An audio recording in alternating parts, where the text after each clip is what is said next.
Today we're jumping into a story that sits right at the intersection of politics, money, and personal principles. We're talking about the intense financial scrutiny of Congresswoman Ilhan Omar, and it's a debate that honestly brings up some really tough questions about what we expect from our leaders. And this right here, this is the question at the very heart of it all. It's the spark for all the headlines and the political back and forth. So let's break down what's really going on with this apparent contradiction. Okay, so let's set the stage. Look, the finances of public figures are pretty much always under a microscope. But that spotlight gets a whole lot brighter when that person has built their entire political brand on fighting the very systems that can create huge amounts of wealth. And that's exactly where Ilhan Omar comes into the picture. As one of the leading progressive voices out there, she's famous for taking a hard line against economic inequality. It's that public platform, that core message, that puts her own financial situation front and center. So before we dive into the whole debate, let's just ground ourselves in the facts. What does the official paper trail actually say? Let's look at the record. Her financial disclosures show the income is coming from a few main places. First, there's her salary as a member of Congress. Then, you've got income from book deals and speaking fees, which, by the way, are pretty common for high-profile politicians. And all of that contributes to her overall household income. Now, this is a really important point.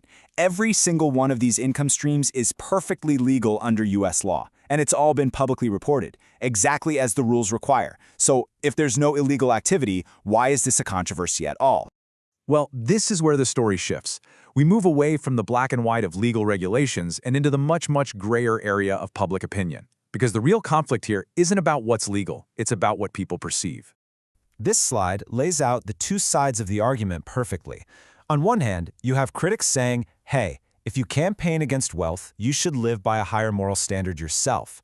But on the other hand, her supporters are saying, look, earning money legally isn't hypocrisy. This is just a politically motivated attack.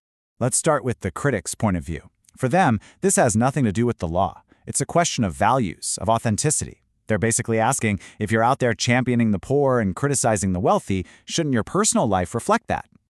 Now, for the counter-argument.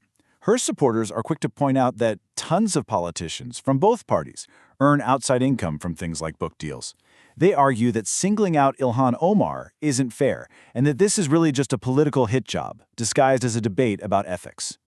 And here's the bottom line you have to remember through all of this.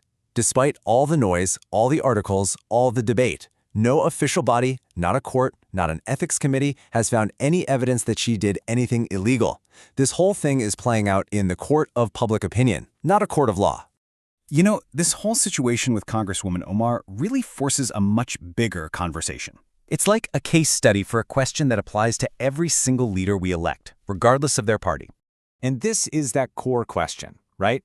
Is it enough for a politician to just follow the law, or do we, the voters, expect something more? Do we expect their personal lives and choices to perfectly align with their political message? There's really no easy answer here. This brings us to this key idea of political perception. It's the simple fact that for a public figure, how they are seen by the public, the trust people have in them, the feeling that their values align, can be just as important, sometimes even more important, than whether they've technically broken a rule. So, with no laws broken, but plenty of questions being asked, where does that leave all of us? Well, the final judgment doesn't really belong to the pundits or even other politicians. It belongs to someone else entirely. And here we are back at the fundamental dilemma. A case like this one forces us, as citizens, to decide what standard we want to hold our leaders to. Is following the letter of the law enough? Or do we expect them to live up to a higher, unwritten standard that matches their public platform?